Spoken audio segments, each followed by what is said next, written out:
ছাত্ৰ ছাত্ৰীসকল পোনপ্ৰথমে মোৰ ইউটিউব চেনেলটোলৈ তোমালোকক স্বাগতম জনাইছোঁ আৰু আজিৰ এই ভিডিঅ'টিত তোমালোকৰ নৱম শ্ৰেণীৰ গণিত পাঠ্যপুথিৰ অনুশীলনী 1.3 অংকবোৰ লৈ আহিছোঁ। এক নম্বৰত আছে তলত দিয়া সংখ্যাবিলাকক দশমিক বিস্তৃতিত প্ৰকাশ কৰা আৰু প্ৰতিটো দশমিক বিস্তৃতি কি ধৰণে উল্লেখ কৰা। তো অংক কৰাৰ আগত আমি দশমিক বিস্তৃতিৰ বিষয়ে অকণমান জানি লওঁ। দশমিক বিস্তৃতি আমাৰ দুই প্ৰকাৰ, পৰিসমাপ্ত আৰু এটা হ'ল অপৰিসমাপ্ত বা ইয়াক অবিৰত পৌনঃপুনিক বা নিৰৱধি পুনৰাবৃত্ত বুলিও কোৱা হয়। পৰিসমাপ্ত মানে কোনো সংখ্যাক যদি আমি হৰণ কৰোঁ, হৰণ কৰিলে যদি ভাগশেষ শূন্য হয় তেতিয়া কি হ'ব, সেইটো পৰিসমাপ্ত।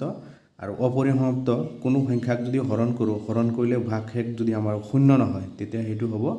অপৰিসমাপ্ত। এতিয়া আমি পৰিসমাপ্ত সংখ্যা কোনো সংখ্যাক যদি হৰণ কৰা হয়, হৰণ কৰিলে যদি ভাগশেষ আমাৰ শূন্য হয় তেতিয়া সেইটো আমি পৰিসমাপ্ত বুলি লিখিম। আৰু যদি কোনো সংখ্যা হৰণ কৰিলে হৰণ ফলটো যদি আমাৰ শূন্য নহয়, 1 বা তেনেকুৱা কিবা সংখ্যা যদি থাকি যায় তেতিয়া আমি সেইটো অপৰিসমাপ্ত বুলি লিখি দিম। এতিয়া এক নম্বৰটো চাওঁ, 36 ডিভাইডেড বাই 100। এই 36ক আমি 100ৰে হৰণ কৰিব লাগে। সলিউশ্যন আমি লিখিম 36 হৰণ কিমান লিখিম 100। 36তো 100 নাযায়, তো আমি কি কৰিম, ইয়াত দশমিক এটা দি দিম। দশমিক দিয়াৰ লগে লগে ইয়াত কি হ'ব, শূন্য হৈ যাব। তেতিয়া কিমান যাব, 3 বাৰ, 3 লগত 100 পূৰণ কৰিলে কিমান হৈ যাব, 300। 300 কিমান থাকিলে 060। ইয়াত দশমিক আছে, তো আমি কি কৰিম, ইয়াত আৰু এটা শূন্য দি দিম। তেতিয়া 100 × 6 কৰিলে কিমান হৈ যাব, 636 হৈ যাব। ইয়াৰ ভাগশেষটো কিমান হ'লে আমাৰ শূন্য। এইটো আমি কি কৰিম, পৰিসমাপ্ত বুলি লিখিম। এতেকে 36 ডিভাইডেড বাই 100 ইকুৱেলটো আমি কি লিখিম, 0.36। ইয়াত দশমিকৰ আগত কোনো সংখ্যা নাই মানে কি, ইয়াত শূন্য এটা দিম আৰু ইয়াতো শূন্য এটা দি দিম। এইটো কি হ'ব, পৰিসমাপ্ত। পৰিসমাপ্ত।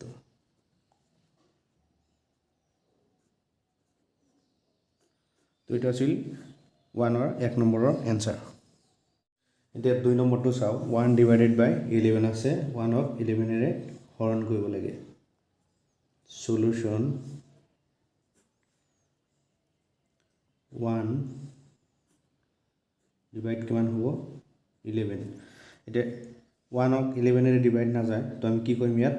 দশমিক এটা দি দিম। দশমিক দিয়াৰ লগে লগে কি হৈ যাব, ইয়াত শূন্য হ'ব। তথাপিও নাযায়, এতিয়া কি হ'ব, ইয়াতো শূন্য এটা দি দিম, ইয়াতো শূন্য এটা দি দিম। এতিয়া কিমান যাব, 11 × 9 কৰিলে কিমান হ'ব, 99 হৈ যাব। এতিয়া 9 বাৰ যাব, কিমান হ'ব, 99। এতিয়া কিমান থাকিব, 1। তো দশমিক দিয়াই আছে, তো আমি কি কৰিম, শূন্য এটা দি দিওঁ। তথাপিও নাযায়, ইয়াত কি হ'ব, শূন্য এটা হ'ব, ইয়াতো শূন্য এটা হ'ব। এতিয়া 11 × 9 কৰিলে কিমান হ'ব, আকৌ 99 হ'ব। 99 কিমান থাকিলে, 1। ইয়াৰ ভাগশেষটো 1 থাকিলে এইটো এনেকৈ ডট ডট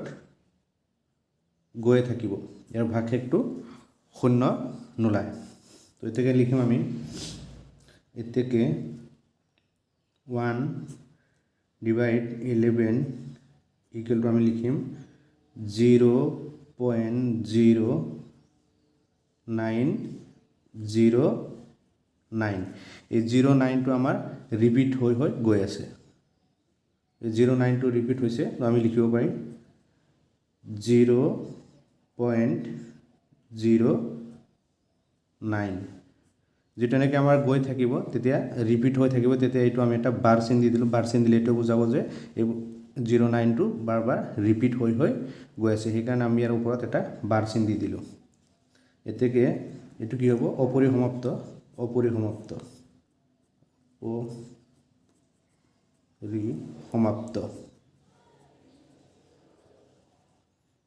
অপৰিসমাপ্ত। তো এইটো আছিল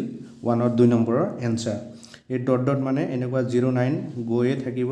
এই বাৰ চিন দিলোঁ মানে কি এই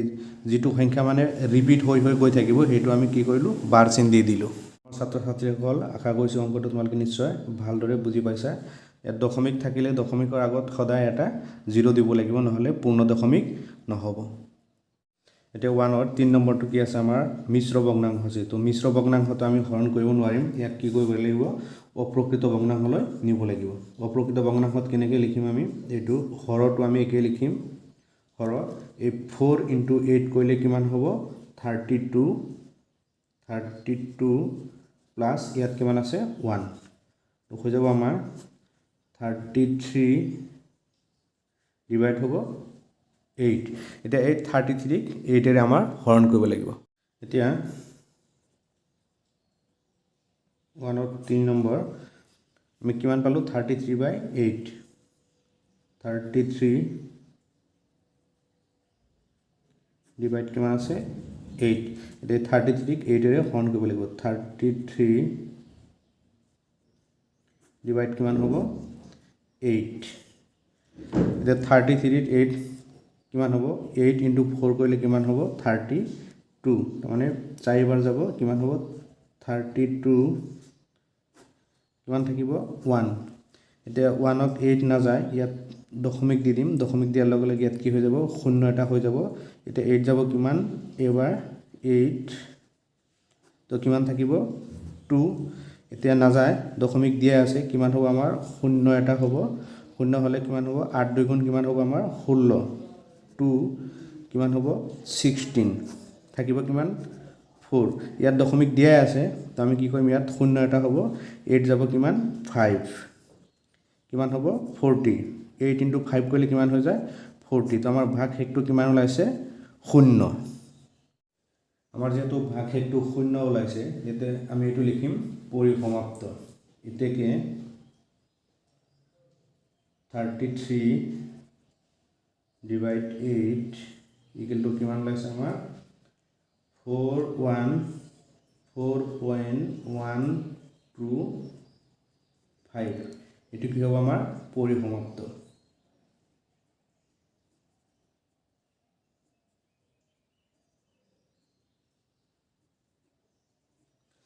এইটো আছিল আমাৰ 1ৰ 3 নম্বৰৰ এনসাৰ 1ৰ 4 নম্বৰ 3 ক 13 এৰে হৰণ কৰিব লাগে 3 ক 13 এৰে হৰণ কৰিব লাগে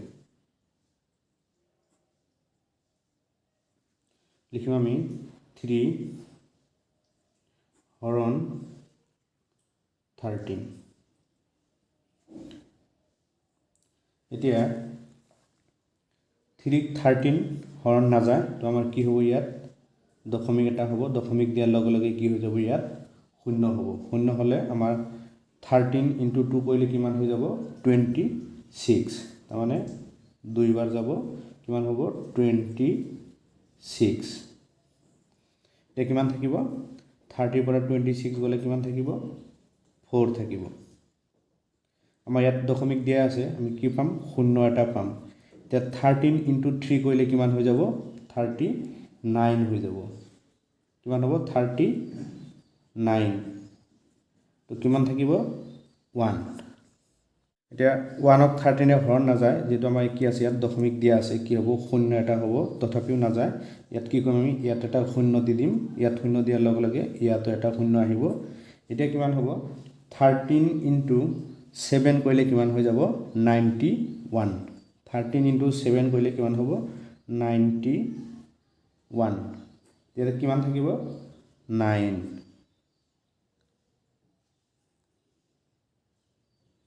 13 * 7 কৰিলে আমাৰ কিমান হৈ গ'ল 91 তো কিমান থাকিলে 9 এতিয়া 9ত নাযায় ইয়াত দশমিক দিয়া আছে ইয়াত কি হ'ব 0 এটা হ'ব এতিয়া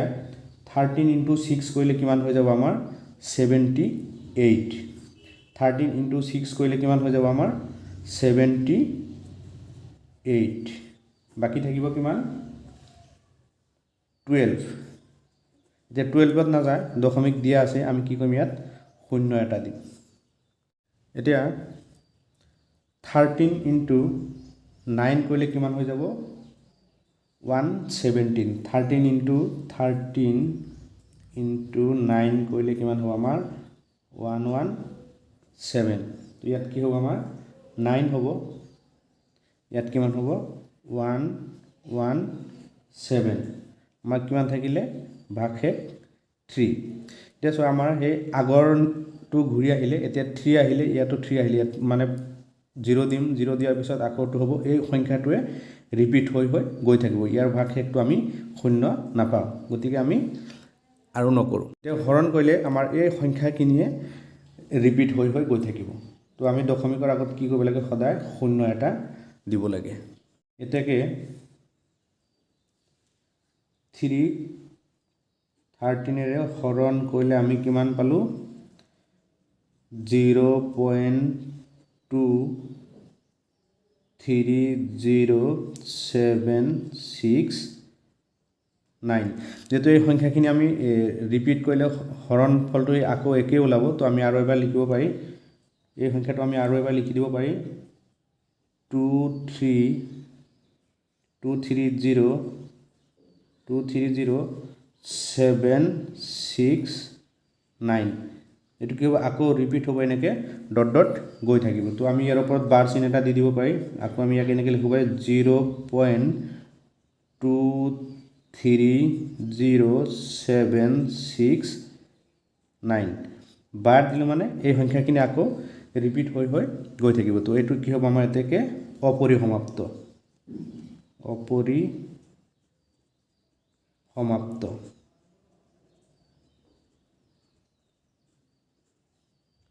তো এইটো আছিল 1/4 নম্বৰ এনসাৰ তো আশা কৰিছোঁ মৰমৰ ছাত্ৰ ছাত্ৰীসকল তোমালোকে নিশ্চয় অংকটো ভালদৰে বুজি পাইছা 1ৰ 5 নম্বৰটো কৰিম আমি 2ক 11 এৰে হৰণ কৰিব লাগে এতিয়া 2 ভিতৰত 11 হৰণ নাযায় তো আমি কি কৰিম ইয়াত পইণ্ট এটা দিম পইণ্ট দিয়াৰ লগে লগে ইয়াত কিমান হৈ যাব 0 হৈ যাব 0 হ'লে ইয়াত কিমান হ'ব 1 হ'ব ইয়াত হ'ব 11 তে কিমান থাকিব 9 এতিয়া দশমিক দিয়া আছে আমাৰ তো আমি কি কৰিম ইয়াত 0 এটা বহাই দিম এতিয়া 11 * 8 কৰিলে কিমান হ'ব 88 11 * 8 কৰিলে কিমান হ'ব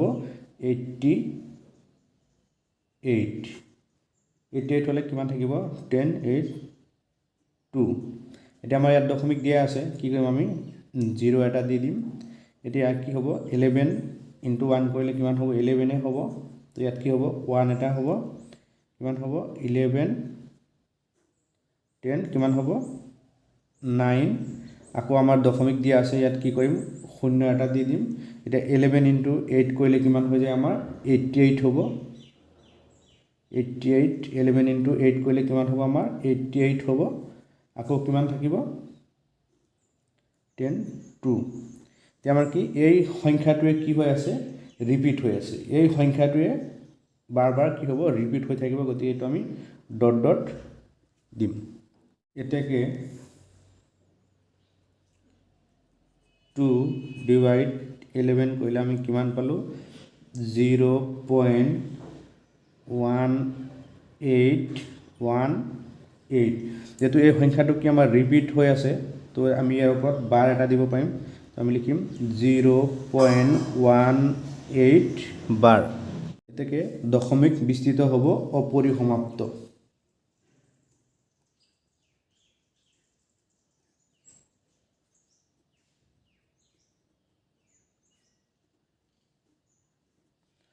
তো এইটো আছিল আমাৰ 1ৰ 5 নম্বৰ এনসাৰ এতিয়া 6 নম্বৰটো হ'ব 329ক 400 এৰে হৰণ কৰিব লাগে 329 হৰণ কিমান হ'ব 400 এতিয়া 329 তো 400 নাযায় তো আমি কি কৰিম ইয়াত দশমিক এটা দি দিম দশমিক দিয়াৰ লগে লগে কি হ'ব ইয়াত শূন্য এটা হৈ যাব এতিয়া 4 * 8 কৰিলে কিমান হৈ যাব আমাৰ 3200 4 * 8 কৰিলে কিমান হৈ যাব 3200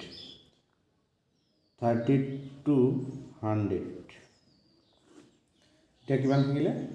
90 09 এতিয়া 90 তো 400 হৰণ নাযায় ইয়াত কি কৰিম আমি দশমিক যেহেতু দিয়া আছে ইয়াত কি হ'ব শূন্য এটা হৈ যাব শূন্য এটা হৈ যোৱাৰ লগে লগে কি হ'ব 900 এতিয়া 900 4 ইনটু 400 ইনটু 2 কৰিলে কিমান হ'ব আমাৰ 800 4 ইনটু 2 কৰিলে কিমান হৈ যাব 800 তো থাকিব কিমান 0 0 100 এতিয়া 100ক নাযায় এতিয়া আমি দশমিক দিয়া আছে ইয়াত কি কৰিম আৰু এটা 0 দি দিম এতিয়া 400 ইনটু 2 কৰিলে কি হ'ব আকৌ 800 হৈ যাব তো ইয়াত 2 হ'ব ইয়াত কিমান হ'ব 800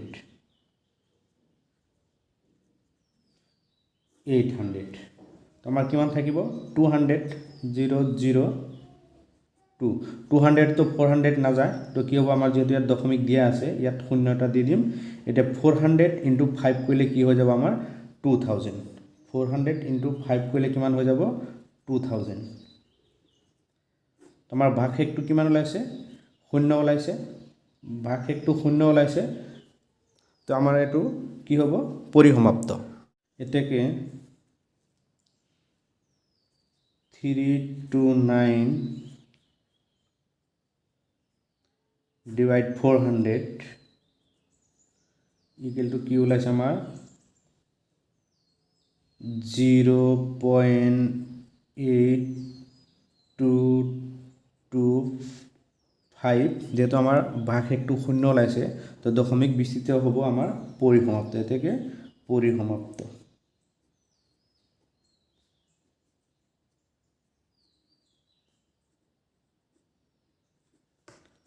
তো এটো আছিল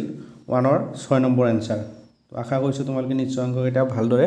বুজি পাইছে 2 নম্বৰটো চোৱা তোমালোকে জানা যে 1/7 = 0.142857 ইয়াৰ ওপৰত বাৰ দি আছে মানে কি এই সংখ্যাটো আকৌ ৰিপিট হৈ আছে দীঘলীয়া হৰণ নকৰাকে 2/7 3/7 4/7 5/7 আৰু 6/7 ৰ দশমিক বিস্তৃতি কি হ'ব ধাৰণা কৰিব পাৰিবানে যদি পাৰিবা কেনেকৈ ইয়াত কি আছে এটা एग्जांपल দিয়া আছে যে 1/7 ৰ কিমান দিয়া আছে 0.142857 তো আমি কেনেকৈ উলিয়াব পাৰি চাও আমি দীঘলীয়া হৰণ নকৰাকে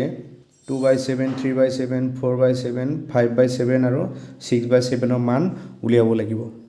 1/7 ৰ মান আমাৰ দিয়া আছে 0.142857 এটো ৰিপিট হ'ব কাৰণে ইয়াৰ ওপৰত পাৰচেন্ট দিয়া আছে এতিয়া 2/7 ৰ মান আমি কেনেকৈ উলিয়াম দীঘলীয়া হৰণ নকৰাকে তোমালোকে প্ৰথম সংখ্যাটো হৰণ কৰিবা প্ৰথম কিমান আছে 2 ডিভাইড কিমান আছে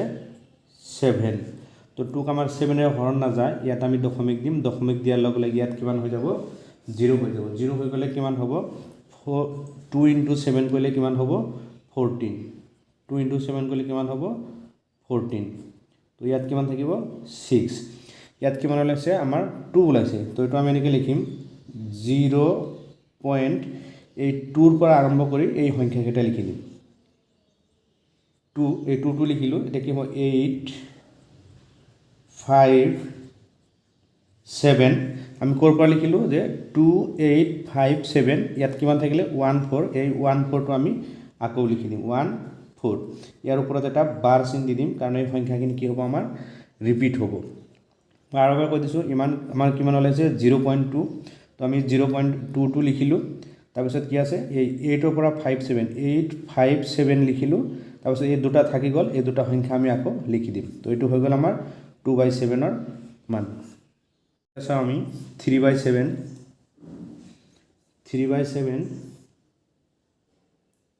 3 হৰণ 7 3 ভিতৰত 7 না যায় তো আমি কি কৰিম ইয়াত দশমিক দি দিম দশমিক দিয়াৰ লগে লগে ইয়াত কিমান হৈ যাব 30 হৈ যাব এতিয়া 4 * 7 কৰিলে কিমান হ'ব 28 ইয়াত হ'ব 4 ইয়াত হ'ব 28 কিমান থাকিব 2 এটা আমি কি কৰিম 0.4 এটা এই 4 ৰ পৰা আৰম্ভ কৰি এইখিনি লিখি দিম আমি কি লিখিম 0.4 টো আমাৰ আছে এটা লিখিম 284285 আকৌ এফালে 1 থাকি গল 1 টো আমি লিখি দিম ইয়াৰ ওপৰত বাৰ চিন দিম কাৰণ এই সংখ্যাটো কি হ'ব আকৌ পুনৰাবৃত্তি হ'ব এটো আছিল আমাৰ 3/7 ৰ এতিয়া 4/7 ক আমি কি 4 হৰণ কিমান কৰিম আমি 7 4/7 কৰিলে কিমান হ'ব এতিয়া 4ক 7 নাযায় ইয়াত আমি দশমিক দি দিম দশমিক দিয়াৰ লগে লগে ইয়াত কি হ'ব 0 হৈ যাব 0 মানে 7 * 5 কৰিলে কিমান হ'ব আমাৰ 35 তো কিমান হ'ব 35 ইয়াত থাকিব 5 আমি প্ৰথম সংখ্যাটো হৰণ কৰিছো তো আমি কি কৰিম এতিয়া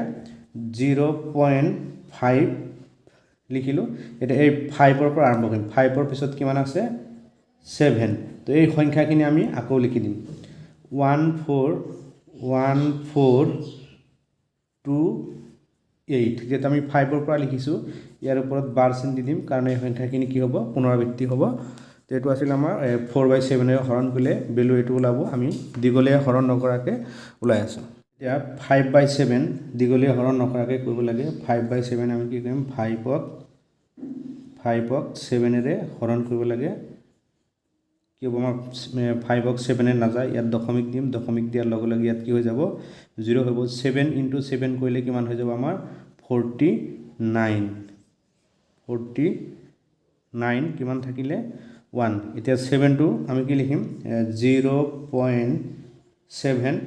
এই 7 টো লিখিলো এই সংখ্যাখিনি কি কৰিম আমি আকৌ এবাৰ লিখি দিম 14285 এই ওপৰত বাৰ চিন এটা দি দিম কাৰণ এই সংখ্যাটো কি হ'ব আমাৰ আকৌ পুনৰাবৃত্তি হ'ব এতিয়া 6/7 ক আমি চাও 6 হৰণ 7 নাযায় আমি দশমিক দিলো দশমিক দিয়াৰ লগে লগে ইয়াত 0 হৈ যাব এটা কিমান হ'ব 60 7 * 8 কৰিলে কিমান হ'ব 56 তো 7 * 8 কৰিলে কিমান হৈ যাব 56 তো কিমান থাকিব 4 এতিয়া আমি কি কৰিম এই 8 ৰ পৰা আৰম্ভ কৰিম 0.8 ওলাইছে আমাৰ 857 এইখিনি লিখিলো আকৌ 142 লিখি দিম 142 ইয়াৰ ওপৰত বাৰ চিন দি দিম কাৰণ এই সংখ্যাখিনি কি হ'ব পুনৰাবৃত্তি হ'ব তো এটো আছিল 2 নম্বৰ এনসাৰ দীঘলীয়া হৰণ নকৰাকে আমি কেনেকৈ হৰণ ফল উলিয়াব লাগে এটো চালো 2 নম্বৰ এনসাৰ এটোই আছিল মোৰ ছাত্ৰ ছাত্ৰীসকল আজিৰ ভিডিওটো ইমানেই আছিল তোমালোকে যদি মোৰ চেনেলটোত নতুন আহিছা চেনেলটো সাবস্ক্ৰাইব কৰি দিবা লাইক কৰিবা আৰু ভাল লাগিলে কমেন্ট কৰিবা কমেন্ট কৰি মোক জনাবা আৰু ইয়াৰ পৰৱৰ্তী ভিডিওত তোমালোকৰ 1.3 3 নম্বৰ অংকবোৰ লৈ আহিম